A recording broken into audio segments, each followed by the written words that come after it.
안녕하십니까. 커마리 2급 필기 강사 권우석입니다. 자, 2014년 1회 컴퓨터 일반 기출문제 풀이를 시작하겠습니다. 다음 중 컴퓨터 범죄에 관한 대비책으로 옳지 않은 것은, 자, 컴퓨터 범죄, 바이러스라는 얘기 나올 거고요. 해킹, 해커, 보안, 자, 이런 용어들하고 관련된 그런 문제가 되겠습니다. 자, 상식적으로 여러분도 이해를 하시면 됩니다. 자, 컴퓨터 바이러스 예방 및 치료에 대한 프로그램을 지속적으로 개발한다. 이거 당연한 얘기고요. 자, 2번 크래커를 지속적으로 양성한다라고 나왔는데요. 이제 해커는 여러분도 잘 아실 겁니다. 자, 크래커는 이제 생소한 용어가 될 건데요. 해커하고 크래커하고 같은 의미로 보시면 됩니다. 그래서 불법 행위를 하는 그 사람들을 해커, 크래커라고 얘기를 하는 겁니다. 그래서 부정적인 의미로 여러분들 해석을 하시면 됩니다. 자, 오른쪽에 보시면은 크래커라고 해서 영화의 이제 포스터 장면인데요. 보시면 아시겠지만은 인상이 그렇게 좋지는 않습니다. 그죠? 네, 그래서 부정적인 의미로 보시면 돼요. 그래서 지속적으로 양성한다는 이 의미가 틀렸습니다. 자, 인터넷을 통한 해킹으로부터 보호하기 위해 방화벽과 해킹 방지 시스템을 설치한다. 이거 맞는 설명이죠. 자, 방화벽이란 것은 불법으로 접근하는 것을 차단하는 시스템을 방화벽이라고 얘기를 합니다.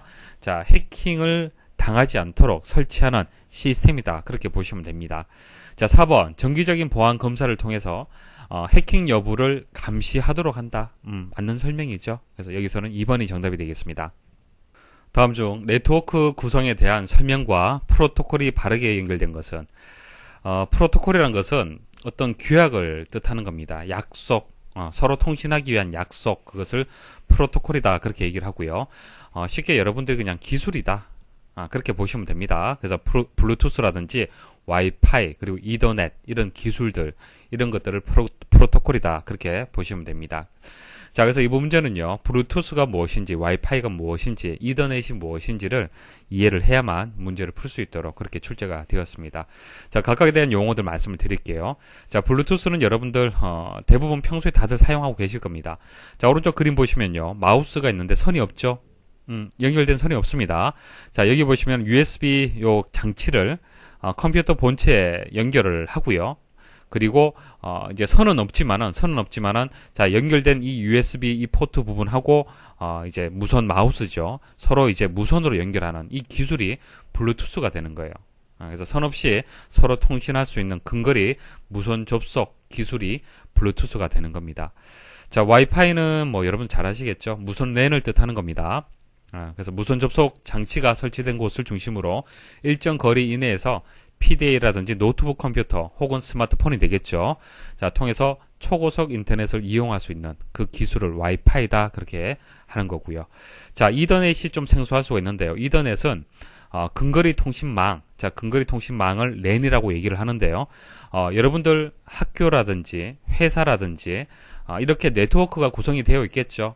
여러 대의 컴퓨터들이 서로 이제 네트워크로 연결이 되어 있을 겁니다. 그것을 우리는 근거리 통신망이라고 얘기합니다.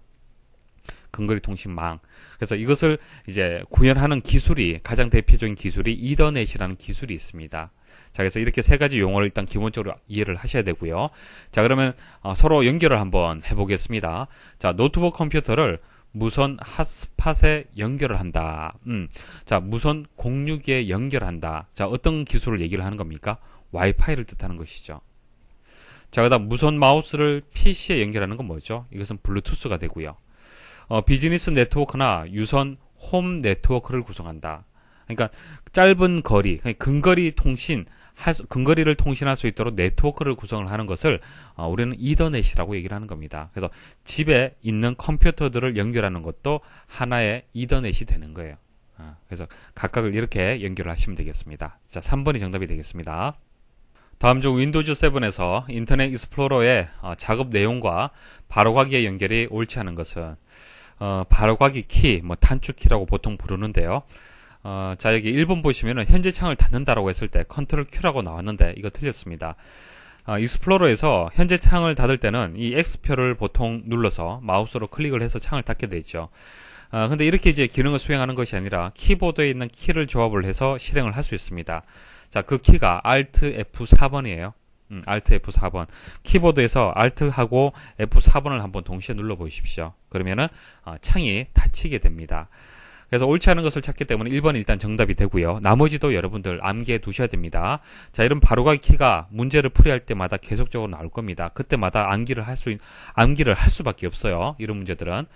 자, 그리고 홈페이지로 이동을 한다. 자, 홈페이지로 이동하는 기능이 여기 있죠. 자, 이것을 클릭을 하게 되면 홈페이지로 이동이 되는데, 키가 있다는 얘기예요. Alt하고 홈키를 같이 누르시면 됩니다. 자, 홈키는 반드시 들어가야 될 거고, Alt키하고 같이 눌러줘야 된다. 자, 그렇게 기억을 하시면 되겠습니다. 자, 3번. 현재 웹페이지를 새로 고침한다. 새로 고침. 자, 서핑을 하다가 페이지가 정상적으로 보여지지 않을 때 새로 고침하죠. 새로 고침합니다. 그때 바로가기 키가 F5번이 되겠습니다. F5번 누르면 바로 새로 고침 실행이 되고요. 자, 기억을 하실 때는 F5번에 숫자 5 있죠. 5. 자, 이것을 까마귀 5. 자, 새. 자, 이렇게 연상을 해서 기억을 하시면은 오래 기억이 될 겁니다. 자, 4번. 브라우저 창의 기본 보기와 전체 화면 간의 전환을 한다. 그때 F11번이다. 이렇게 나왔는데, 이거 맞는 설명인데요. 자, 기본 보기하고 전체 화면하고 차이점 먼저 이해를 하셔야겠네요. 자, 기본 보기는요. 자, 익스플로러를 실행을 했을 때 평소에 여러분들이 보는 그런 보기 형태를 얘기를 하는 겁니다. 자, 이게 기본 보기 형태가 되는 거예요. 자, 구분을 하자라면은, 자, 익스플로러의 이제 메뉴 부분이 위쪽에 나와 있을 거고요. 그 다음 아래쪽은 실제 그 웹페이지가 되겠습니다. 자, 이렇게 구성된 것이 기본 보기가 되고요. 전체 화면은요, 아래쪽 그림 보시면 아시겠지만은 위쪽에 익스플로러의 어떤 메뉴 구성이 없어진 겁니다. 없어지고 웹페이지를 화면 크게 볼 수 있다라는 그런 이점을 가지고 있는 화면 보기 형태가 되는 겁니다. 그래서 이 두 개의 그 보기 형태를 F11번을 누르게 되면 왔다 갔다 할 수 있습니다. 다음 중 윈도우즈 7의 명령 프롬프트 창에서 원격 장비의 네트워크 연결 상태 및 작동 여부를 확인할 때 사용하는 명령어로 옳은 것은, 뭐 암기를 해서도 뭐 풀 수는 있지만은 제가 각각에 대해서 설명을 좀 드리겠습니다. 자, 일단 명령 프롬프트 창이라는 것이 무엇인지 여러분들 아셔야 되는데요. 자, 아래쪽에 보시면 검은색 화면에 보여지는 이 화면이 있죠. 자, 이것을 명령 프롬프트 창이라고 얘기를 하는 겁니다. 자, 실행하는 방법은요. 보조 프로그램에 가서 명령 프롬프트라는 그 기능이 메뉴가 있습니다. 실행을 하게 되면 이와 같이 검정 화면에 창이 보여지게 될 겁니다. 자, 시작 버튼 누르시면은 이제 모든 프로그램이 있습니다. 자, 모든 프로그램에 가서 자, 보조 프로그램 선택을 하고요. 보조 프로그램에서 명령 프롬프트라고 이제 메뉴가 있습니다. 자, 이것을 실행을 하셔도 되고요. 아니면은 여기 이제 검색 상자에다가 cmd라고 명령어를 바로 입력을 하셔도 됩니다. 자, 엔터 한번 입력을 해 볼게요. 자, 엔터 입력하게 되면 이렇게 검은색 화면에 창이 이렇게 만들어지죠. 이게 명령 프롬프트 창이 되는 겁니다. 자, 여기에다가 명령어를 입력을 해서 실행을 할 수가 있는데요. 자, 이것은 예전의 운영체제인 도스, 자, 도스의 환경이 되는 겁니다. 그러니까 현재 여러분들 사용하고 있는 운영체제는요, 윈도우즈 운영체제죠. 자, 윈도우즈는 명령어를 입력할 때 마우스를 이용을 해서 클릭해서, 자, 조금 전 제가 보여드렸죠. 명령 프롬프트 창을 실행하기 위해서 프로그램에 가서, 모든 프로그램에 가서 보조 프로그램에 가서 그렇게 실행을 했잖아요. 그죠? 자, 그것처럼 마우스를 클릭해서 그 어떤 기능을 수행할 수 있는 것은 윈도우즈에서는 가능합니다. 가능하지만은 과거의 운영체제인 도스에서는 직접 명령어를 입력을 해야만 어떤 결과를 볼 수가 있었던 거예요. 자, 이런 식으로. 자, 그래서 엔터 입력하면은 어떤 명령의 실행 결과를 이렇게 볼 수가 있는 겁니다. 자, 그래서 뭐 이렇게 예전에 이제 그 도스 환경에 어떤 이제 명령을 입력하는 그런 창을 명령 프롬프트 창이라고 얘기를 하고요. 자, 이런 것이 있구나라는 정도만 일단 아시면 되고, 자, 중요한 것은 여기서 설명하는 이 명령어가 무엇이냐, 그것을 찾는 겁니다. 자, 이 문제에서는 두 가지 명령어를 반드시 여러분들 구분할 수 있어야 됩니다. ipconfig라는 명령어가 있고요. ping이라는 명령어가 있습니다. ipconfig라는 것은 IP의 어떤 구성, 자, configuration, 구성을 확인할 수 있는 명령이에요. 그래서 IP라는 것은 여러분들 사용하는 컴퓨터에 다 부여가 되어 있습니다. 여러분들 댁에 주소가 있듯이 컴퓨터에는 인터넷을 사용하기 위한 주소, 그러니까 IP가 다 있습니다.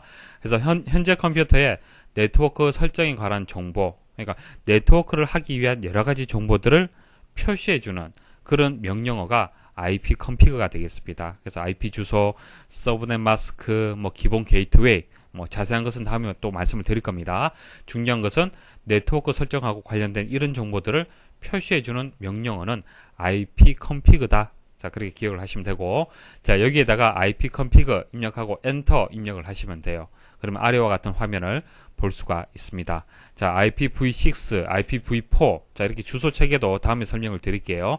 이런 주소도 나오고, 여러 가지 네트워크 관련된 설정 상태를 정보를 볼 수가 있습니다. 자, 이게 IP 컨피그가 되고요. 자, 이 문제에서는, IP 컨피그를 묻는 문제가 아니죠. 네트워크의 연결 상태, 자, 상태하고 작동 여부를 확인할 때 사용하는 명령어라고 얘기를 했습니다. 그러니까 여러분들이 인터넷을 사용을 하다가 인터넷이 정상적으로 되지 않는다는 얘기예요. 그러니까 기사 퍼스트 사이트에 접속을 했고 또는 뭐 네이버 사이트에 접속을 했는데 제대로 이제 그 페이지 홈페이지가 보여지지 않는다는 얘기입니다. 자, 홈페이지가 보여지지 않을 때는 여러 가지 이유 때문에 보여지지 않을 수 있습니다. 자, 대상이 되는 그 사이트들의 문제점 때문에 보여지지 않을 수도 있을 거고요. 네트워크의 현재 문제점 때문에 또 안 될 수도 있을 겁니다. 자, 이랬을 때 이제 핑이란 명령을 이용을 해서 자, 이 대상이 되는 사이트의 이상 유무를 확인을 할 수가 있습니다. 그래서 핑 하고요. 뒤에 주소를 입력을 하시면 됩니다. 그래서 네이버라면은 www.naver.com 이렇게 입력을 하시면 됩니다. 자, 그럼 그 결과를 아래쪽에서 이렇게 표시를 해줍니다. 표시를 해줘서 상태가 뭐 잘못되었다, 뭐 그 문제가 없다 이런 것을 결과를 보실 수가 있습니다. 자, 그래서 분석된 결과는 여러분들이 뭐 잘 모르셔도 되고요. 그래서 핑이란 것은 상태를 확인한다, 네트워크 연결 상태를 확인한다, 그렇게 기억을 하시면 됩니다. 그래서 정답이 되는 것은 4번 핑이 여기서 정답이 되고요. 나머지 에코라든지 레그 에디트라는 명령어가 있는데요. 간단하게만 보시면 됩니다. 에코라는 것은 문자열을 출력할 때, 문자열을 화면에서 보여지게 할 때 사용하는 명령어다. 자, 그 다음 레그 에디트, 에디트라는 것은 편집기를 뜻하는 거죠. 레그라는 것은 레지스트리를 줄여서 레그라고 지금 쓴 겁니다. 그래서 레그 에디트라는 명령어가 있는데요. 이것은 레지스트리라는 내용을 볼 수 있는 편집기를 실행하는 명령어가 되는 겁니다. 자, 이것도 다음에 또 설명을 드릴 겁니다. 그래서 레그 에디트는 레지스트리 편집기다라는 정도 기억을 하시면 되겠습니다. 다음 중 멀티미디어의 특징으로 옳지 않은 것은 멀티미디어가 무엇인지 일단 정의를 이해를 하셔야겠네요. 음성, 문자, 그림, 동영상 이런 다양한 혼합된 이제 이런 매체들을 우리는 멀티미디어다 그렇게 얘기를 하는 겁니다. 쉽게 여러분들 메신저를 이용을 할 때, 자, 메신저를 이용할 때 과거에는 이제 문자만 서로 주고 받을 수 있었습니다. 하지만 지금은 어떻습니까? 뭐 음성이라든지 그림이라든지 동영상이라든지 이런 다양한 이제 그 매체들도 이제 혼합해서 이제 서로 주고 받을 수 있을 겁니다. 자, 그 개념, 그런 환경을 생각을 하시면 됩니다. 그래서 그게 멀티미디어의 이제 개념이 되는 거예요. 이런 이제 특징 4가지가 있는데요. 디지털화, 양방향성, 통합성, 비선형성 이렇게 4가지가 있습니다. 시험에는 뭐 맞는 것은 뭐 틀린 것은 이렇게 해서 나올 수가 있습니다. 그래서 이번 문제는 옳지 않은 것을 찾아라 이렇게 나왔습니다.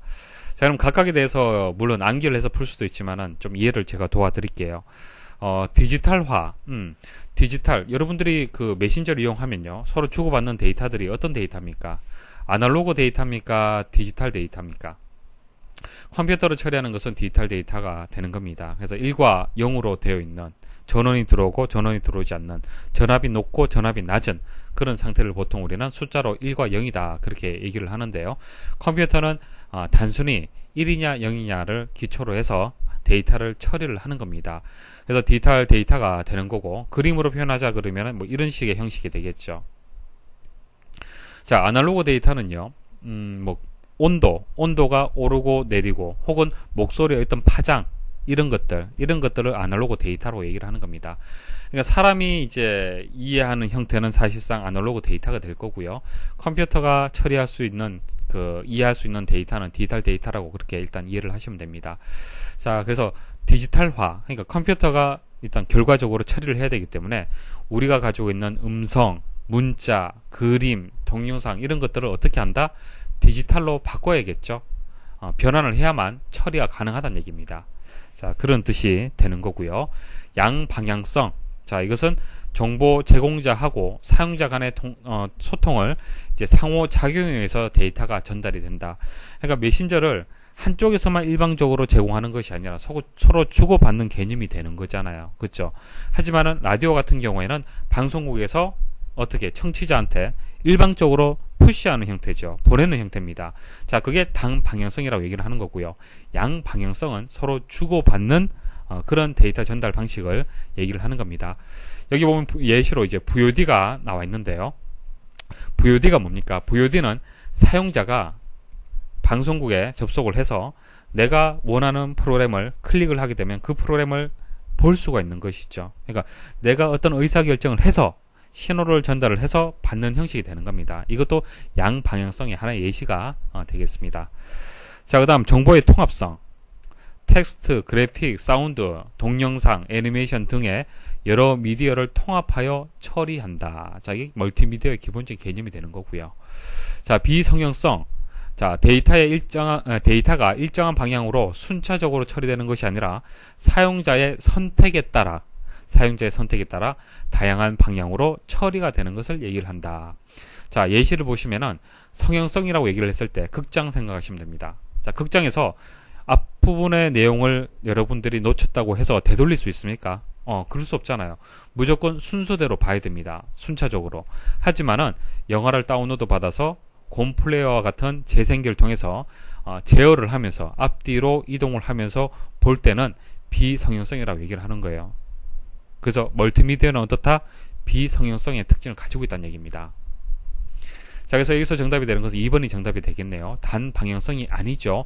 양이라고 얘기해야 됩니다. 양방향성이 여기서는 맞는 답이 되겠습니다. 다음 중 컴퓨터를 사용한 정보통신과 관련된 통신 용어에 대한 설명으로 옳지 않은 것은, 자, 통신 용어들이 계속적으로 이제 자주 나올 겁니다. 그때그때 이해를 하시고 암기를 할 수밖에 없습니다. 자, 설명을 드릴 테니 각각의 용어들을 정리를 잘 하십시오. 자, 1번에 흐름 제어라고 나옵니다. 흐름 제어에 대한 개념을 말씀을 드릴게요. 일단 용어의 정의를 보시면은 패킷의 흐름 양을 조절한다, 그렇게 나왔습니다. 그것을 흐름 제어라고 얘기를 하는데 패킷이 무엇인지 말씀을 드릴게요. 여러분들이 이제 컴퓨터를 이용해서 사이트에 접속을 하죠. 사이트에 접속을 하면은 그 사이트에 있는 웹페이지를 다운로드 받아서 여러분들 컴퓨터에서 볼 수가 있습니다. 그때 이 웹페이지가 통으로 전체가 전달되는 것이 아니고요. 이것을 잘게 쪼개서 조각들이 이렇게 전송이 되는 거예요. 그래서 1번 조각, 2번 조각, 3번 조각 이런 것들이 네트워크를 이용을 해서 전달이 되는 겁니다. 자, 이 각각의 조각들을 우리는 패킷이라고 얘기를 하는 거예요. 패킷. 그래서 이런 패킷들이 서로 주고받는 것을 우리는 통신이라고 얘기를 하는 겁니다. 자, 그럼 이런 패킷들을 흐름을 양을 조절할 필요가 있겠죠. 한 번에 많이 전송이 된다든지 한 번에 전송이 잘 되지 않는다든지 그런 흐름들을 조절할 필요가 있을 겁니다. 그것을 흐름 제어라고 얘기를 하는 거예요. 어려운 거 아니죠. 자, 그래서 수신 한도를 넘지 않도록 전송할 필요가 있을 겁니다. 이제 트래픽을 초과를 하게 되면 어떻게 되는 거예요? 사이트 접속이 안 되죠. 가끔 여러분들이 네이버 사이트 접속을 해서 실시간 검색어로 해서 올려져 있는 사이트가 있다. 그럼 그 사이트에 접속을 하면 접속이 됩니까? 안 됩니까? 잘 안 되죠. 왜 그래요? 이런 사이트들마다 하루에 전송할 수 있는 수신을 할 수 있는 그 용량이 정해져 있습니다. 그 용량을 초과를 했기 때문에, 그러니까 너무 많은 사람들이 접속을 했기 때문에 사이트에 접속이 안 되는 거죠. 그때 우리는 트래픽이 초과되었다, 그렇게 얘기를 하는 겁니다. 수신이 한도가 넘어갔다라고 보는 거죠. 자, 이런 것들을 관리할 필요가 있고 이것을 우리는 흐름 제어라고 얘기를 한다. 자, 자료를 송수신할 때 버퍼를 사용하여 그 속도의 흐름을 조절하기 위한 기능이다. 속도를 조절한다. 흐름의 양을 조절을 한다. 자, 그리고 여기서 버퍼라는 것은 기억장치를 버퍼라고 얘기를 하는 겁니다. 그러니까 이런 패킷들을 버퍼라는 기억장치에 저장을 해서 문제가 없을 때 전송을 하고, 이런 개념을 생각하시면 됩니다. 자, 2번 정지 비트라는 용어가 나왔는데요. 스타트 비트가 있고 스탑 비트가 있습니다. 그러니까 한 번에 한 문자씩 전송을 할 때 앞뒤에 스타트 비트하고 스탑 비트하고 붙여서 구별을 해줍니다. 그러니까 데이터가 있으면은 데이터만 단순히 이제 보내는 것은 아닙니다. 예를 들어서 안녕하세요라는 메시지를 보내는 겁니다. 자, 안녕하세요라는 메시지를 전송을 할 때 이 메시지만 전송을 느닷없이 보내는 것이 아니죠. 대화가 시작을 한다라면 시작한다라는 어떤 신호, 대화가 끝났다라면 끝났다는 신호를 같이 붙여서 보내는 겁니다. 그래야만 제대로 전송이 될 거 아닙니까? 그러니까 여러분들이 대화를 할 때도 마찬가지죠. 조금 중간에 띄어쓰기를 잘해주면은 좀 더 이해하기 쉬울 거고 의사소통이 좀 쉬울 겁니다. 자, 그런 개념을 생각을 하시면 됩니다. 그래서 데이터의 앞뒤로 붙이는 스타트 비트하고 스탑 비트를 지금 여기서 얘기를 하는 겁니다. 그래서 정의를 보시면은 전송되는 데이터의 끝을 알리기 위해 보내는 비트다. 자, 스탑 비트가 맞죠. 시작되는 것을 알리기 위한 비트는 스타트 비트가 되는 겁니다. 자, 3번 페리티 비트. 자, 페리티 비트는요. 자, 데이터가 있으면요. 이 데이터가 전송이 되잖아요. 그죠? 자, 수신 측에서 받습니다. 이 데이터를 받으면은 중간에 전송 매체 때문에 또 문제가 발생할 수도 있고 여러 가지 요인에 의해서 내가 보내자고 하는 데이터가 훼손될 수도 있을 겁니다. 그럴 수 있잖아요. 그죠? 그럼 수신 측에서 그런 오류들을 검출할 수 있어야겠죠? 자, 검출하기 위한 그 비트를 페리티 비트라고 얘기를 합니다. 그러니까 데이터만 보내는 것이 아니라 이 데이터의 오류를 수신 측에서 검출할 수 있도록 추가로 계산된 어떤 값인 페리티라는 비트를 추가를 해서 보내는 거예요. 자, 그래서 페리티 비트는요, 데이터 전송 시에 에러 검출을 위해, 자, 에러 검출이라는 얘기가 나오면 페리티 비트가 되는 겁니다. 자, 에러 검출을 위해 데이터 비트에 붙여서 보내는 비트다. 가장 대표적인 방식이 페리티 비트가 되겠습니다. 물론 에러 검출을 하는 방법이 여러 가지가 있습니다. 여러 가지가 있는데 보통 자주 출제되는 것이 페리티 비트가 되겠습니다. 4번 전송 속도 BPS.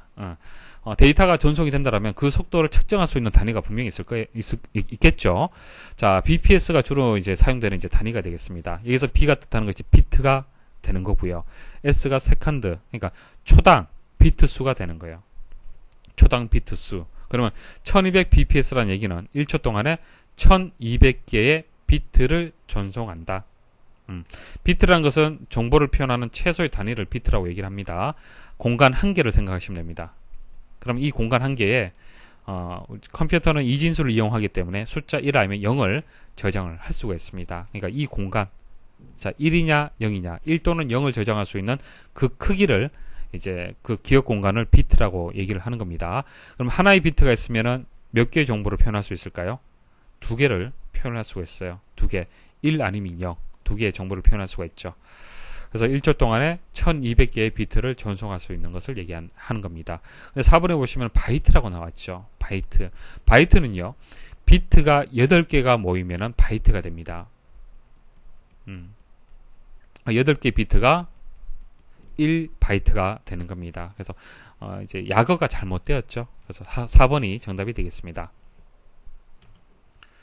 다음 중 zip 파일과 같이 압축된 파일이나 보관 속성 또는 저장 속성을 가진 파일을 의미하는 것으로 옳은 것은 파일의 종류에 대해서 묻는 문제가 되겠습니다.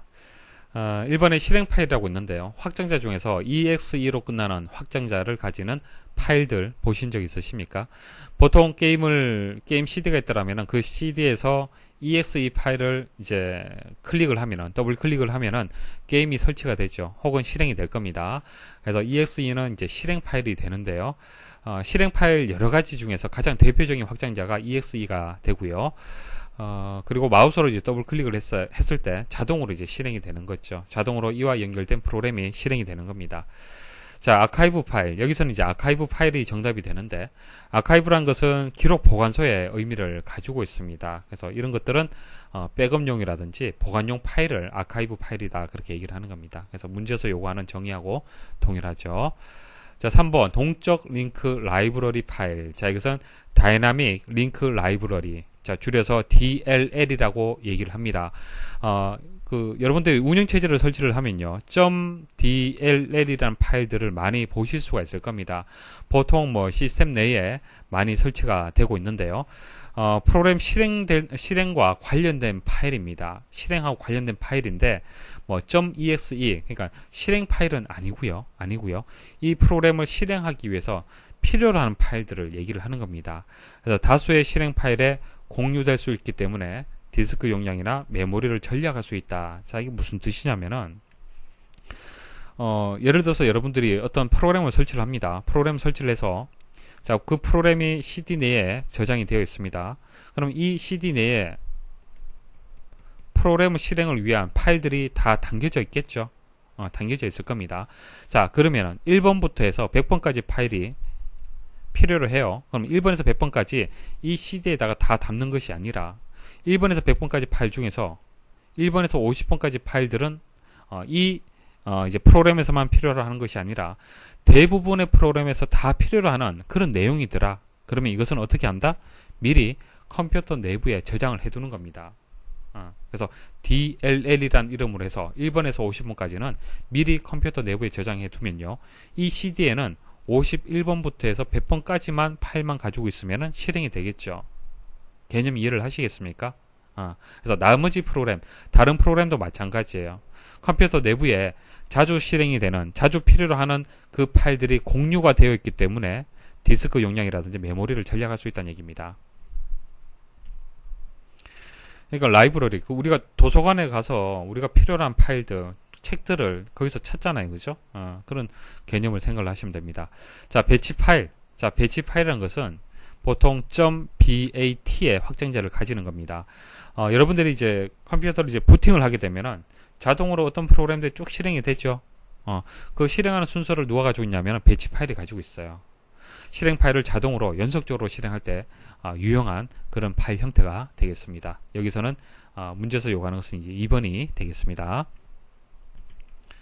다음 중 컴퓨터의 발전 과정을 세대별로 구분할 때 5세대 컴퓨터의 특징으로 볼 수 없는 것은 세대별로 해서 1세대부터 해서 5세대까지의 이제 특징이 있습니다. 특징이 있는데 가장 최근이 이제 5세대 컴퓨터라고 보시면 되고 최근에 이제 컴퓨터의 어떤 세대를 얘기를 하기 때문에 신기술을 생각을 하시면 됩니다. 자, 그래서 신기술하고 좀 거리가 먼 이제 답을 찾으시면 되는데, 자, 1번에 보시면 퍼지 컴퓨터, 인공지능, 패턴 인식 이런 것들은 신기술에 속합니다. 근데 집적 회로 같은 경우에는 그 IC라고 얘기를 하는데, 집적 회로 같은 경우에는 3세대부터 해서 이제 주요 소자로, 그러니까 반도체 소자로 이용이 되었습니다. 그렇기 때문에 4번은 여기서 이제 5세대 컴퓨터의 특징이라고는 볼 수가 없겠죠. 자, 여기 보시면 이제 주요 소자라고 나왔고 주기억장치가 나와 있는데요. 한번 읽어보시면 됩니다. 1세대는 이제 예전에 진공관, 자, 진공관을 이용을 해서 컴퓨터를 만들었습니다. 그리고 기억할 수 있는 기억장치는 자기 드럼이라는 것을 이용을 했고, 특징은 기계어, 컴퓨터가 이해할 수 있는 언어를 주로 이용을 했습니다. 그러니까 사람이 좀 이해하기 힘들죠. 반대로 하드웨어, 컴퓨터 중심이었고요. 일괄 처리, 그러니까 한 번에 처리하는 것이지 실시간으로 처리하는 것이 아닙니다. 여러분들이 은행에 가서 출금을 한다라면은 그 출금이 실시간으로 이루어지는 거잖아요. 그렇죠? 근데 그 당시만 해도 실시간으로 처리할 수 없었습니다. 컴퓨터는 너무 고가의 장비이기 때문에 한번 작동시키는데 너무 많은 비용이 들었어요. 그래서 모든 일들을 모아서 한 번에 처리할 수 있도록 그런 시스템으로 만들어졌습니다. 그래서 1세대가 되고 뭐 2세대와 관련된 용어들이 이런 것들이 있고 뭐 3세대, 4세대, 5세대가 되겠습니다. 그래서 3세대에서 IC, 그 다음 4세대에서 고밀도 IC, 5세대는 초고밀도 IC. 자, 그렇게 기억을 하시면 되겠습니다. 다음 중 디지털 컴퓨터의 특성을 설명한 것으로 옳지 않은 것은 컴퓨터는 크게 디지털 컴퓨터 그리고 아날로그 컴퓨터 구분을 할 수 있습니다. 여러분들이 사용하고 있는 컴퓨터는 이제 대부분 디지털 컴퓨터고요. 아날로그로 되어 있는 컴퓨터도 있습니다. 자, 이것은 좀 특수 목적으로 해서 주로 사용을 합니다. 자, 차이점을 한번 구분해서 설명을 드려볼게요. 자, 디지털 컴퓨터는 여러분들 아시겠지만은 셀 수 있는 비연속적인 값을 얘기를 하는 겁니다. 그래서 1이냐, 0이냐 이런 데이터들, 딱 떨어지는 숫자들, 이산적인 그런 것들을 얘기를 하는 겁니다. 자, 숫자. 그래서 이런 이제 딱 떨어지는 어떤 그 비연속적인 값들. 자, 이런 값들을 생각을 하시면 됩니다. 그래서 1, 0, 1, 0 이런 것들을 얘기를 하는 거예요. 자, 아날로그는 셀 수 없는 연속적인 값이죠. 이런 거. 어떤 파장. 자, 이게 딱 떨어지게 이게 1이다, 2다 설명하기 좀 애매하죠. 그래서 소리, 뭐 온도 생각하시면 되고. 자, 구성 회로는 디지털 컴퓨터 같은 경우에는 논리 회로로 되어 있습니다. 논리 회로. 자, 논리 회로. 자, 이런 기호 보신 적 있으십니까? 이런 기호. 자, 이게 AND라는 논리 연산을 하는 논리 기호가 되는데요. 여기 이제 입력 데이터. 자, 여기 입력 데이터가 두 개가 들어갈 수가 있고, 출력은 이제 하나가 나오는데요. 여기 뭐 00이라는 값이 들어가면은 AND를 취하게 되면 결과는 또 0으로 나옵니다. 자, 11이 들어가면은 이제 둘 다 1이 되기 때문에 결과는 또 1이 돼요. 자, 이런 이제 논리 연산을 할 수 있는 이런 장치들을 우리는 논리 회로라고 얘기를 합니다. 그래서 논리 회로는 이진 정보를 기반으로 AND, OR, NOT 이런 논리 연산에 따라서 동작을 수행하는 전자회로를 논리 회로로 얘기를 하고, CPU, 컴퓨터 내부에 있는 CPU라는 두뇌 역할을 하는 장치들이 있죠. 그것은 논리 회로의 집합이라고 보시면 됩니다. 그러니까 CPU를 확대를 하면요, 수많은 논리 회로로 구성이 되어 있습니다. 자, 그리고 아날로그 회로는요, 논리 회로로 구성된 것이 아니라 증폭 회로라는 것으로 구성이 되어 있습니다. 디지털 컴퓨터는 주요 연산하는 것이 산술, 더하기, 빼기, 곱하기, 나누기, 산술 연산, 그 다음 논리 연산 이런 것들을 주로 하고요. 아날로그 컴퓨터는 미적분 연산을 합니다. 그렇기 때문에 상당히 빠르죠. 상대적으로 디지털 컴퓨터는 연산 속도가 느립니다. 디지털이 느리다라는 것을 기억을 하셔야 돼요. 사용 분야는 범용입니다. 일반적으로 사용하는 것은 디지털 컴퓨터를 이용을 하고, 아날로그는 특수 목적, 뭐 항공기 시뮬레이션이라든지 이런 특수 목적으로 해서 이용을 합니다. 기억 장치가 필요하죠. 자, CPU도 있고 그 주기억 장치, 뭐 보조 기억 장치 이런 기억 장치가 필요로 합니다. 디지털 컴퓨터는. 하지만 아날로그 컴퓨터는 기억 장치가 필요 없습니다. 자, 이런 차이점을 일단 구분할 수 있어야 됩니다. 자, 옳지 않은 것을 찾는 겁니다. 자, 쭉 보시면은 다 설명을 드렸고, 증폭 회로를 사용한다. 이건 뭐죠? 아날로그 컴퓨터에 대한 설명이 되겠습니다. 3번이 정답이네요. 다음 중 플래시 메모리에 대한 설명으로 옳지 않은 것은, 자, 플래시 메모리, 우리 주변에서 많이 볼 수 있습니다. MP3 플레이어 내에 있는 메모리라든지, 디지털 카메라에 보면은 메모리가 들어가죠. 자, 그런 메모리들을 우리는 플래시 메모리라고 얘기를 합니다. 다양하죠, 형태들은. 자, 이런 메모리들이 플래시 메모리다, 그렇게 보시면 됩니다. 자, 전원 공급이 차단되어도 저장 데이터는 그대로 보관되는 반도체 메모리를 플래시 메모리라고 얘기를 합니다. 자, 여기서 중요한 것은요, 전원 공급이 차단되어도 그대로 데이터가 유지가 된다는 거. 그러니까 이런 메모리는 데이터들이 이제 그 해당 기기, 전자기기에서 제거를 한다고 해도 이 내부에 있는 데이터들은 그대로 유지가 되는 겁니다. 이것을 우리는 비휘발성이라고 얘기를 합니다. 자, 이런 특성을 비휘발성이다. 자, 휘발성은 뭐예요? 날아간다는 그런 뜻이 있잖아요. 그죠? 자, 휘발성은 데이터들이 전원 공급되지 않으면 지워지는 것을 휘발성 메모리라고 얘기를 하는 겁니다. 그래서 보기 보시면은 소비 전력이 작다. 자, 이게 플래시 메모리의 특징 중에 하나가 되고요. 자, 휘발성 메모리다. 자, 휘발성이라고 얘기하면 안 되고요. 비휘발성이라고 설명을 해야 됩니다. 자, 정보의 입출력이 자유롭다. 넣었다 뺐다 할 수가 있습니다. 자, 4번. 휴대전화, 자, 스마트폰이라든지 디지털 카메라, 게임기, MP3 플레이어 등에 널리 이용된다. 자, 2번이 정답이 되겠습니다. 다음 중 컴퓨터의 연산장치에 있는 누상기에 관한 설명으로 옳은 것은, 자, 개념 설명을 좀 드릴게요. 자, 컴퓨터에서는 대표적인 장치가 CPU라는 장치가 있고요. 그 다음 주기억 장치라는 또 기억할 수 있는 장치가 있습니다. 주기억 장치는 말 그대로 기억하는 역할을 하고요. CPU는 처리하는 역할을 하는 겁니다. 두뇌와 같은 역할을 하는 거예요. 그래서 연산을 만일 한다. 1 더하기 2라는 연산을 하잖아요. 그죠? 1 더하기 2라는 연산을 하게 되면 CPU가 연산을 합니다. 처리를 하고요. 그럼 그때 결과가 얼마입니까? 3이라는 결과가 나오겠죠? 그러면 이 3이라는 결과를 주기억 장치에다가 저장을 해야 되는데, 자, 주기억 장치가 하는 역할은 저장이라고 말씀을 드렸잖아요. CPU 내에 저장하는 것은 아닙니다. 자, 그렇지만 처리는 CPU 내에서 처리가 되기 때문에 일시적으로 이 3이라는 값이 저장되는 공간이 있어요. 그것을 누상기라고 얘기를 하는 겁니다. 그래서 연산 결과를 일시적으로 기억하는 장치다라고 하면은 누상기를 선택을 하시면 됩니다. 자, 그리고 이번에 보시면 명령의 순서를 기억하는 장치다. 명령의 순서. 자, 명령, 1번 명령, 그 다음 2번 명령, 그 다음 3번 명령, 이렇게 순서대로 처리가 되는데요. 그죠? 자, 이 처리되는 순서를 기억하는 장치가 또 있습니다. 컴퓨터 내부에. 그것을 우리는 프로그램 카운터라고 얘기합니다. PC, 줄여서 PC라고 합니다. 명령의 순서를 기억하는 장치가 되고요. 자, 명령어. 자, 1번 명령어, 2번 명령어, 3번 명령어. 그러니까 이 명령어들도 어딘가는 기억이 되어 있어야 됩니다. 자, PC는 순서가 되는 거고요. 3번은 명령어가 되는 거예요. 명령어 그 자체를 저장하는 것은 IR, Instruction Register라는 명령 레지스터에 저장이 됩니다. IR. 자, IR. 명령어를 기억하는 것은 Instruction Register. 자, 레지스터는 기억 장치입니다. 기억 장치를 레지스터라고 얘기합니다. 자, IR이 되고요. 그 다음, 명령을 해독하는 장치다. 해독. 자, 해독을 할 때는 디코더.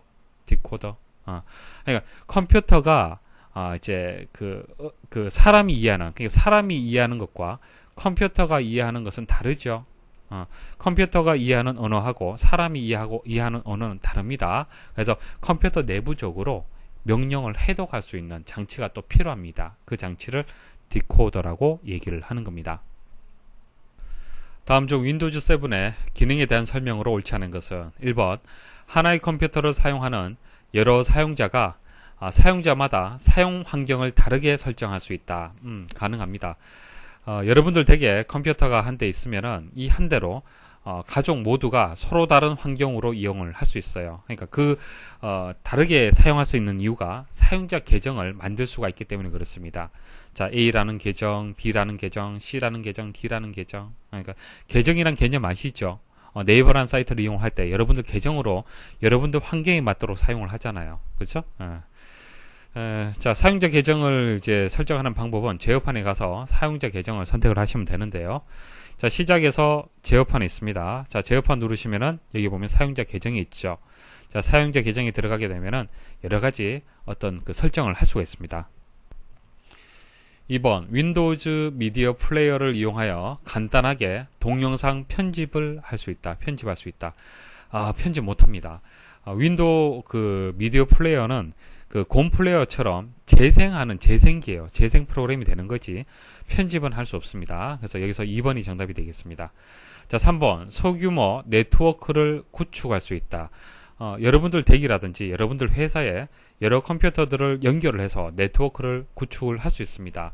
제어판에 가서 네트워크 및 공유 센터에 가게 되면 설정을 할 수 있습니다. 자, 4번 파일 시스템으로 FAT32와 NTFS 등을 지원한다. 자, 이게 무슨 뜻이냐면은 자, 여러분들 보통 보조기억장치는 하드디스크 많이 이용을 하는데요. 자, 그 하드디스크 내에 저장되는 파일에 대한 수정, 삭제, 추가, 검색 작업이 이루어지겠죠. 자, 이런 작업들을 이제 체계적으로 할 수 있도록 지원하는 관리 시스템이 있습니다. 그러니까 여러분들이 쉽게 파일을 삭제하고 지우고 하지만은 그것을 쉽게 할 수 있도록 도와주는 어떤 시스템이 있는데 그것을 파일 시스템이라고 얘기를 하는 겁니다. 그 파일 시스템이 팻이라는 이제 파일 시스템이 있고요. 팻32라는 게 있고요. NTFS라는 파일 시스템이 있습니다. 현재는 NTFS를 가장 많이 이용을 합니다. 왜냐하면은 팻과 팻32하고 비교를 해서 보안이라든지 안정성이라든지 압축 기능 그리고 저장 용량, 속도 이런 다방면에 대해서 성능이 우수하기 때문에 NTFS를 가장 많이 이용을 합니다. 그래서 여기서 설명하는 파일 시스템으로 팻32하고 NTFS 등을 지원한다는 설명은 맞습니다. 다음 중 윈도우즈 7에서 작업 표시줄에 바로가기 메뉴에서 설정할 수 있는 항목으로 옳지 않은 것은 자, 작업 표시줄은 자, 하단에 나와 있는 이것을 작업 표시줄이라고 얘기를 하고요. 바로가기 메뉴라는 것은 마우스 오른쪽 버튼 클릭을 해서 보여주는 이 메뉴 있죠. 자, 이 메뉴를 바로가기 메뉴라고 얘기를 하는 겁니다.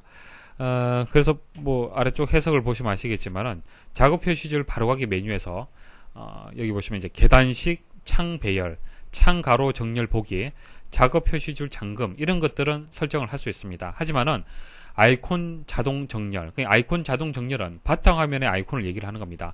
바탕화면에 있는 아이콘 자동 정렬은 어떻게 합니까? 바탕화면에서 마우스 버튼, 오른쪽 버튼 클릭을 해서 바로가기 메뉴에서 설정할 수 있는 거예요. 그러니까 바탕화면에서 해야 되는 겁니다. 자, 보세요. 자, 바탕화면에서 마우스 오른쪽 버튼 클릭을 해보십시오. 바로가기 메뉴가 나오죠. 여기서 보기에 가시면요. 자, 아이콘 자동 정렬이라는 메뉴가 있습니다. 그래서 4번이 정답이 되겠네요. 문제에서는 작업 표시줄의 바로가기 메뉴에서 문제가 나왔습니다. 다음 중 윈도우즈 7의 프린터 설치에 대한 설명으로 옳지 않은 것은 자, 윈도우즈 7에서 프린터 설치 한번 해보셨습니까? 컴퓨터가 있으면은 그 프린터가 있으면요, 이렇게 연결을 하면요, 보통 USB로 연결을 하는데 연결을 하면은 자동으로 보통 설치가 됩니다. 설치가 되는데 자동으로 설치가 되지 않고 어떤 그 윈도우즈에 있는 기능을 이용해서 설치하는 경우, 자, 그때도 여러분들이 알고 계셔야겠습니다. 그래서 프린터를 설치하는 순서 말씀을 드릴게요. 일단 기본적으로는 USB를 연결하게 되면 자동으로 설치가 됩니다. 하지만은 연결되지 않을 때 연결하는 방법 말씀을 드리겠습니다. 자, 시작에 가서 장치 및 프린터에 가게 되면은, 자, 시작 버튼 누르면은 장치 및 프린터가 있습니다. 장치 및 프린터에 가면은 프린터 추가라는 메뉴가 있죠. 자, 이 버튼을 클릭을 하게 되면은 이와 같은 화면을 보실 수가 있습니다. 자, 로컬 프린터를 추가하는 방법이 있고요. 그 다음 네트워크, 무선 또는 블루투스 프린터를 추가하는 방법. 자, 이렇게 두 가지가 있습니다. 차이점을 일단 아셔야겠죠. 자, 로컬 프린터라는 것은 여러분들 컴퓨터에, 자, 컴퓨터가 있으면은 바로 연결되는, 다이렉트로 연결되는 프린터. 자, 그것을 연결을 할 때는 로컬 프린터 추가를 선택을 하시면 되고요. 네트워크, 무선 또는 블루투스 프린터 추가, 이것은 여러분들 컴퓨터와 직접 연결되는 것이 아니라 여러분들 컴퓨터하고 연결되어 있는 컴퓨터에 있는 프린터를 얘기를 하는 거예요.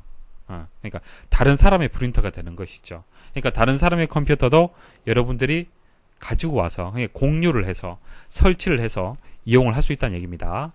그래서 여러분들 컴퓨터에 연결되어 있는 프린터뿐만 아니라 다른 컴퓨터에 있는 프린터도 설치를 해서 이용을 할 수 있습니다. 그것을 우리는 공유 프린터라고 얘기를 합니다. 자, 보기 보도록 하겠습니다. 자, 1번 프린터 추가 마법사를 실행하여, 자, 프린터 추가를 클릭을 했을 때 이제 마법사가 실행이 되는데요. 실행하여 새로운 프린터를 로컬 프린터와 네트워크 프린터로 구분하여 설치할 수 있다. 뭐 좀 전 말씀을 드렸죠. 자, 2번 한 대의 컴퓨터에는 한 대의 프린터만 설치되어야 하며, 자, 이거 설명 틀렸습니다. 이제 컴퓨터가 있으면요, 프린터를 여러 대를 연결할 수 있습니다. 여러 대를. 이것은 뭐 사진을 전용으로 출력하는 프린터다, 이것은 문서를 출력하는 프린터다, 뭐 여러 가지 용도로 해서 이렇게 여러 개의 프린터를 연결을 할 수 있습니다. 그래서 앞부분의 설명이 틀렸고요. 자, 한 대의 프린터를 네트워크로 공유하여 여러 대의 컴퓨터에서 사용할 수 있다. 이건 맞습니다. 여러분들 사무실에 보시면은 프린터 하나만 두고요, 여러 대의 컴퓨터들을 연결을 해서 사용하는 경우가 많습니다. 가까이 컴퓨터마다 이제 프린터를 다 연결하는 것은 낭비잖아요. 그죠? 그래서 프린터는 늘 자주 사용하는 것은 아니기 때문에 공유해서 이용하면 좋습니다. 자, 3번 네트워크 프린터를 사용할 때는 프린터의 공유 이름과 프린터가 연결되어 있는 컴퓨터 이름을 알아야 된다. 이거 맞는 설명입니다. 자, 이해를 하시면 돼요. 자, 한번 생각을 해보십시오. 자, 컴퓨터, 여러분들 컴퓨터가 한 대 여기 있습니다. 자, A라는 컴퓨터가 있습니다.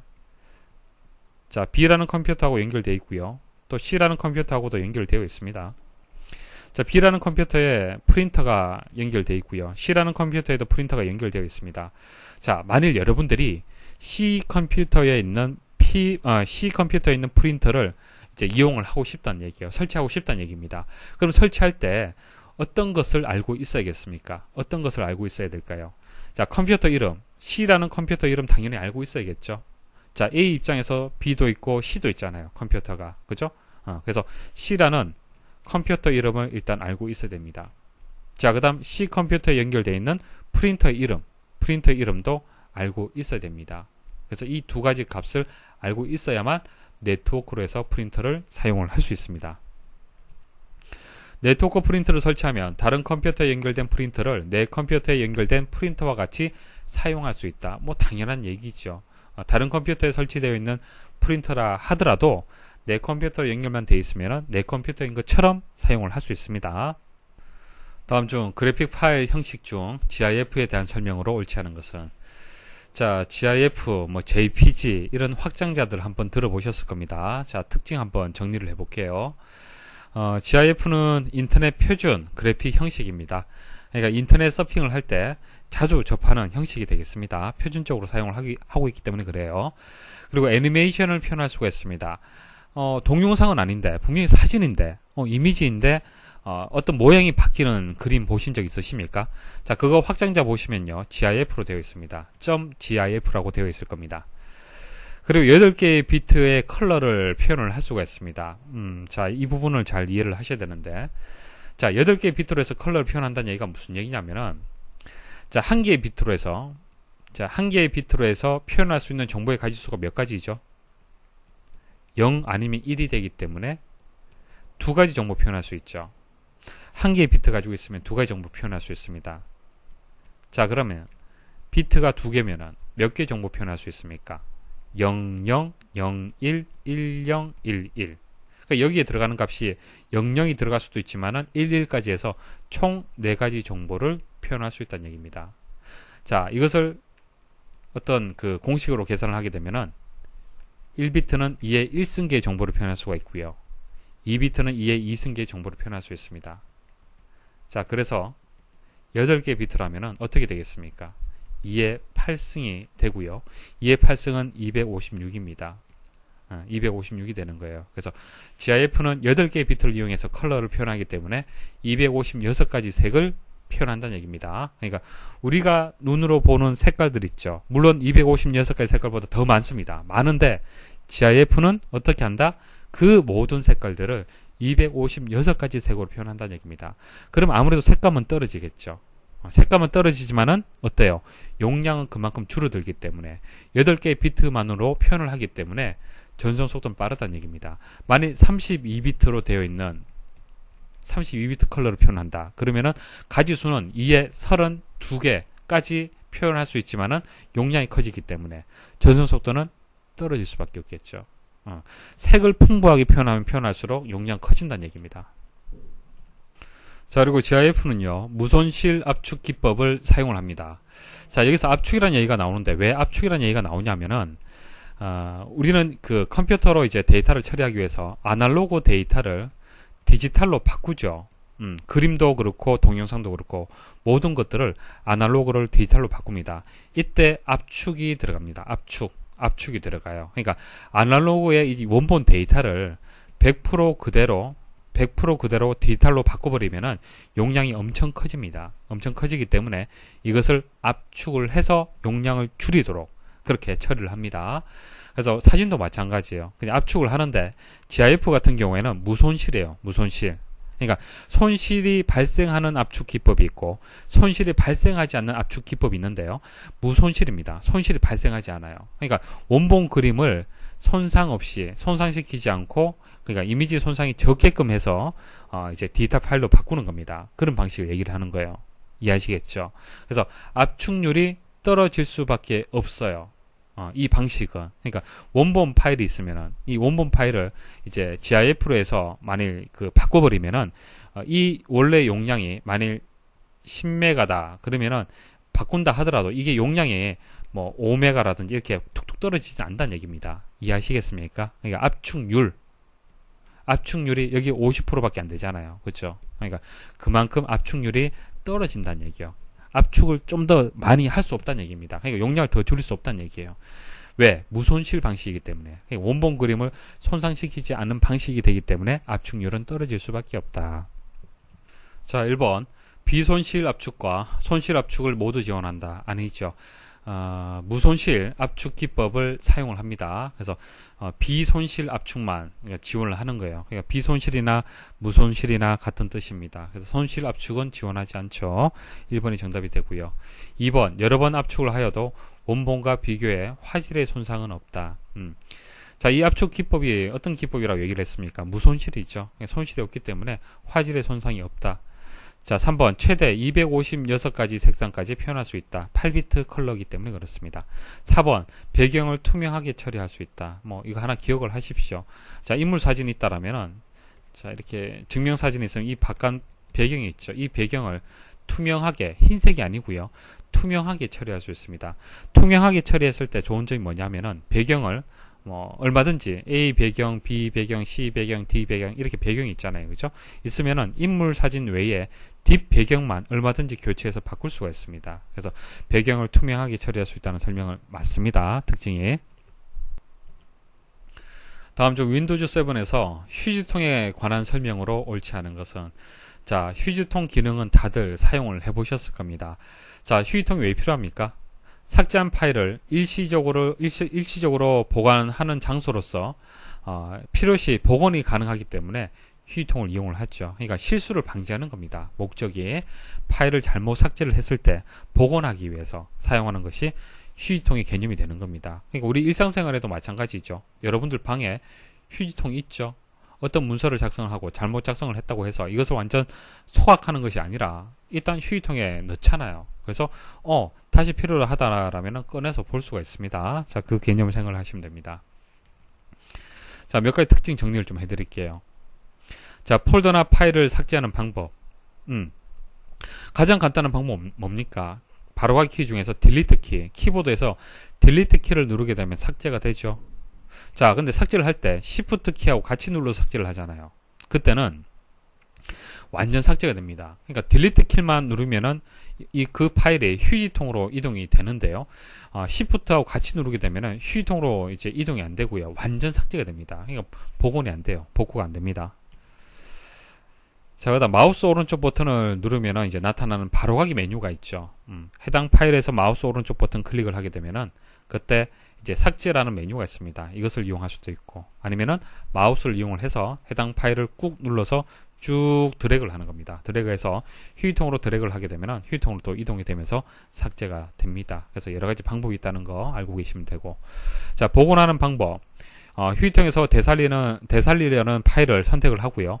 마우스 오른쪽 버튼을 누르게 되면은 바로가기 메뉴가 나오겠죠. 거기서 복원 실행을 하면은 원래의 위치에 복원이 됩니다. 그리고 중요한 것은 휴지통에 있는 파일을 복원하기 전에는 실행할 수 없습니다. 휴지통 들어가서 해당 파일을 더블 클릭을 한다고 해서 실행이 안 됩니다. 왜? 복원되기 전 파일이기 때문에. 자, 하드디스크 드라이브마다 휴지통의 크기를 다르게 설정할 수 있습니다. 자, 휴지통에서 속성 들어가면요, 오른쪽 버튼 클릭을 해서 속성 들어갈 수 있는데요, 속성 들어가게 되면은 C 드라이브하고 D 드라이브, 이렇게 여러분들 컴퓨터 내에 드라이브가 나뉘어져 있다라면은 각각의 드라이브마다 사용 가능한 공간을 설정을 할 수 있습니다. 기본적으로는 5에서 10% 정도, 용량의 5에서 10% 정도는 자동으로 설정이 되는데 여러분들이 설정할 수 있다는 얘기예요. 아시겠죠? 그래서 사용자 지정 크기 설정할 수 있고요. 그리고 파일을 휴지통에 버리지 않고 삭제할 때 바로 제거하는 이제 이것을 체크할 수도 있습니다. 이 말은 무슨 얘기예요? 휴지통을 사용하지 않겠다는 뜻이죠. 자, 보기 보겠습니다. 다음 중 자, 1번 작업 도중 삭제된 파일들이 임시로 보관되는 장소로 필요한 경우 복원이 가능하다. 맞고요. 각 드라이브마다 휴지통의 크기를 다르게 설정하는 것이 가능하다. 맞고요. 원하는 경우 휴지통에 보관된 폴더나 파일을 직접 실행할 수도 있고 복원할 수도 있다. 복원이라는 말은 맞는데 직접 실행, 이거 틀렸네요. 자, 4번 지정된 휴지통의 용량을 초과하면 가장 오래전에 삭제되어 보관된 파일부터 지워진다. 자, 상식적으로 생각을 하시면 됩니다. 자, 용량이 정해졌죠? 사용할 용량이 정해졌는데요. 이 용량 이상의 데이터를 지웠다. 그럴 때는 어떻게 될까요? 자, 1번 데이터, 2번 데이터, 3번 데이터, 4번 데이터. 자, 과거의 순서대로 이렇게 나열을 했습니다. 그러면은 앞에서부터 예전에 삭제했던 파일들부터 이렇게 지워 나가는 게 맞잖아요. 그렇죠? 최신 자료들은 복구할 가능성이 있기 때문에 남겨두고 과거에 삭제했던 파일들을 위주로 해서 먼저 지우는 게 맞을 겁니다. 그래서 가장 오래전에 삭제되어 보관된 파일부터 지워진다. 맞는 설명입니다. 다음 중 컴퓨터에서 사용하는 일반 하드디스크에 비하여 속도가 빠르고 기계적 지연이나 에러의 확률 및 발열 소음이 적으며 소형화, 경량화할 수 있는 하드디스크 대체 저장 장치로 옳은 것은, 자, 하드디스크 대체 저장 장치로 해서 최근에 많이 사용하는 것이 SSD라는 장치가 있습니다. SSD. 보통 하드디스크 많이 이용을 하잖아요. 하드디스크. 자, 하드디스크를 뚜껑을 열어보면요, 이렇게 동그란 디스크가 여러 장이 겹쳐져 있습니다. 자, 원리는요, 이 디스크 내에 데이터를 저장을 하는데 이 디스크가 고속으로 회전을 하면서 읽어드리는 거예요. 그러니까 물리적인 개념이죠. 물리적인 어떤 장치를 구동을 시켜서 데이터를 저장하고 읽어드리는 방식이 하드디스크의 구동 원리가 되는 겁니다. 자, 이렇게 했을 때 문제점이 뭐냐면은 기계적으로 되기 때문에, 물리적으로 되기 때문에 기계적인 어떤 지연 발생할 수 있고요. 그리고 물리적인 에러 발생할 수 있습니다. 그러니까 각각의 이제 저장되는 단위를 섹터라고 얘기를 하는데, 이 섹터가 불량이 발생할 수가 있어요. 자, 그래서 에러의 확률, 그리고 발열 소음. 자, 회전이 되기 때문에 발열이라든지 소음 발생할 수 있습니다. 자, 이런 문제점을 가지고 있고요. 그 다음 이제 SSD 같은 경우에는 플래시 메모리로 되어 있습니다. 메모리. 그러니까 이제 반도체로 되어 있어요. 반도체로 되어 있을 때는 어떻습니까? 당연히 소형화 가능하고요. 경량화 가능하죠. 그러니까 무게도 적게 들고 발열, 소음도 적습니다. 여러분들 USB 있죠? USB. USB 메모리 내에 있는 메모리가 플래시 메모리예요.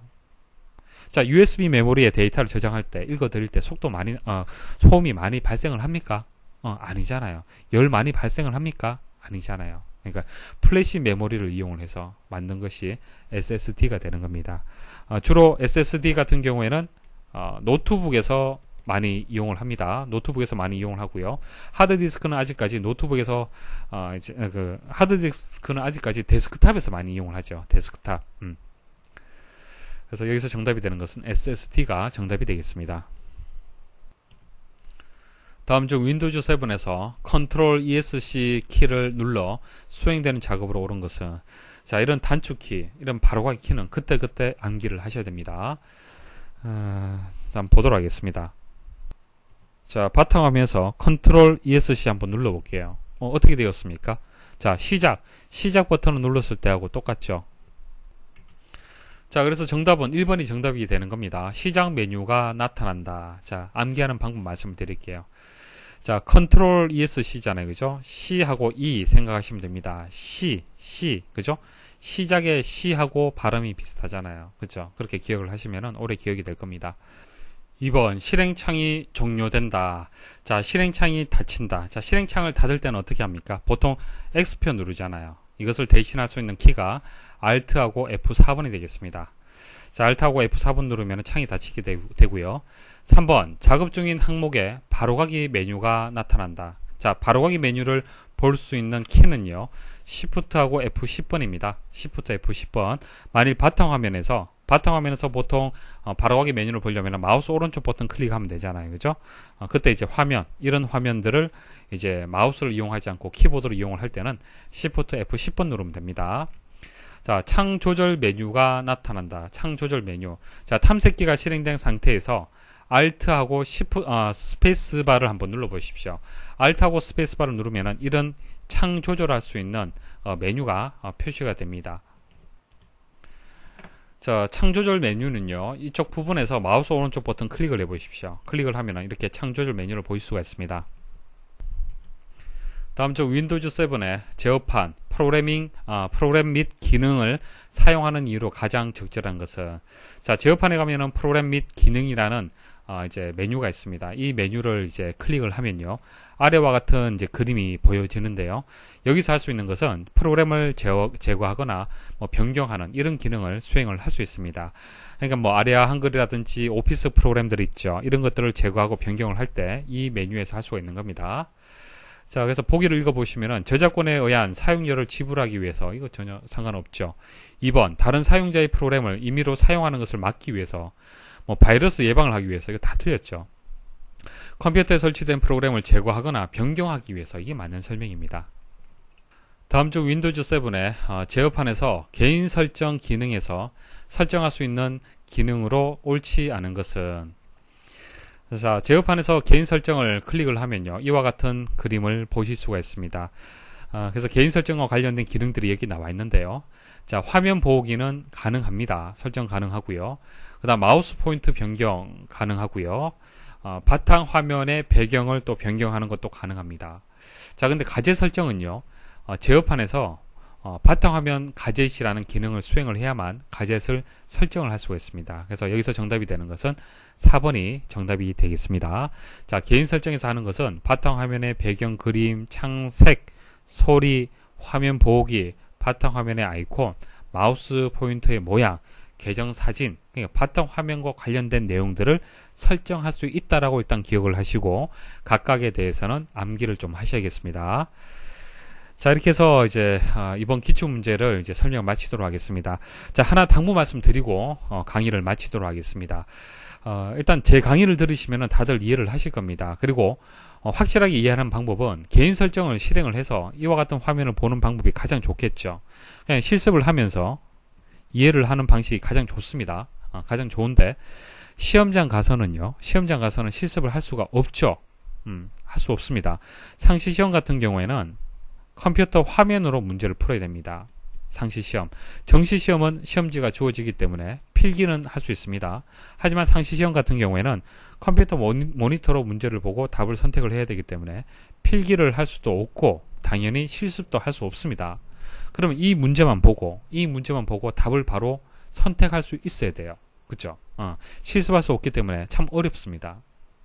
자, 그래서 이런 것들을 어느 정도는 연상을 하면서도 암기를 좀 하셔야 돼요. 그때그때. 자, 학습 방법을 말씀을 드렸습니다. 자, 이렇게 해서 여기까지 강의 마치도록 하겠습니다. 수고하셨습니다.